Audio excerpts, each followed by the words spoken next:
Confidentiel, pacte secret entre Laurent Esso et Paul Biya autour de la mort de Jeanne-Irène Biya, Chantal Biya prévenue, rétro. Il y a 30 ans, mourait Irène Biya, l'ancienne première dame du Cameroun dans des circonstances rocambolesques. Un 29 juillet 1992, Etoudi annonçait que Jeanne-Irène Biya est morte. Mais quelle mort pouvait amener des gens non encore identifiés jusqu'à nos jours, à éliminer tous ceux qui ont vu le corps d'Irène Biya, y compris le prêtre. Selon le journaliste d'investigation Rémi Mbonon, Irène Biya a été tuée. Dans sa tribune ci-dessous que nous vous proposons, le journaliste partage les résultats de ses investigations à propos de cette affaire. Le 29 juillet 1992, le peuple camerounais est stupéfait en apprenant la mort de la première dame Jeanne-Irène Biya née Monongono Hatcham. Elle était sage-femme de profession et exerçait à l'hôpital central de Yaoundé.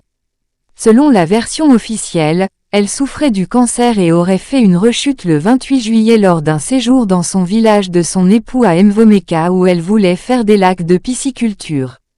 Transportée par hélicoptère à Yaoundé, elle est décédée le 29 juillet à 4 heures du matin, à l'hôpital, non, au palais présidentiel. Une version improbable maquillée au forceps comme une voiture volée. On tombe d'autant plus du haut, lorsqu'on soutient dans les coulisses du palais que le chef d'État camerounais avait été informé de la tragédie 1 heure après son arrivée à Dakar pour un sommet pour du beurre et des épinards.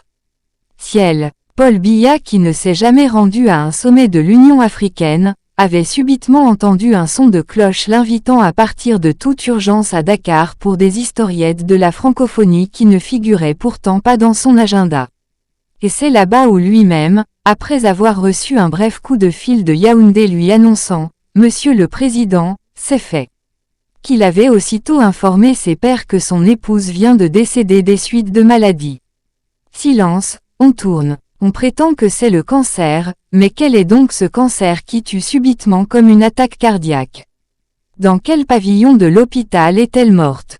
Quel médecin a été établi le certificat du genre de mort? Quel malade en phase terminale du cancer peut quitter de son lit au palais présidentiel pour aller travailler dans les lacs de poissons au village? Quel mari peut abandonner son épouse gravement malade dans son village pour se rendre dans un autre pays où il n'y avait ni urgence, ni obligation? La réalité est que la première dame avait été abattue par balle. Le jour de sa mort, elle avait reçu 2 religieuses françaises qui furent toutes retrouvées mortes, violées et jetées dans les broussailles, non loin de leur congrégation à Djoum. L'abbé Amougou qui avait célébré la messe des obsèques fut retrouvé mort. Une missionnaire de l'Église catholique qui avait lavé le corps de la dépouille de Jeanne-Irène Biya fut aussi abattue. Père Engelbert Mveng, son confident, fut retrouvé nu, assassiné et le corps positionné en signe de croix, sur son lit. Le médecin légiste qui avait constaté le genre de mort fut éliminé. Le cercueil de la première dame qui devait pourtant être ouvert pour la messe de Requiem, fut scellé. Le capitaine Roger Motazé, aide de camp du chef de l'État, à qui Jeanne-Irène Biya avait confié d'organiser sa fuite du Cameroun, fut tué dans un accident de voiture, après avoir déjeuné avec le président Biya. Cette dame de cœur qui avait conseillé à son époux de démissionner après l'interview du directeur général de la société camerounaise de banque Robert Messi qui avait révélé dans Jeune Afrique que Paul Biya et les membres de sa famille avaient pillé près de 4 milliards dans les caisses. Alors que le peuple voulait lui rendre un vibrant dernier hommage, le chef de l'État ordonna plutôt que son cercueil hermétiquement fermé, soit conduit au village. Un seul chef d'État africain fut convié à l'enterrement, Mobutu Sese Seko. On n'a jamais réussi à soulever l'écorce pour savoir si le corps de la première dame se trouvait réellement dans ce cercueil.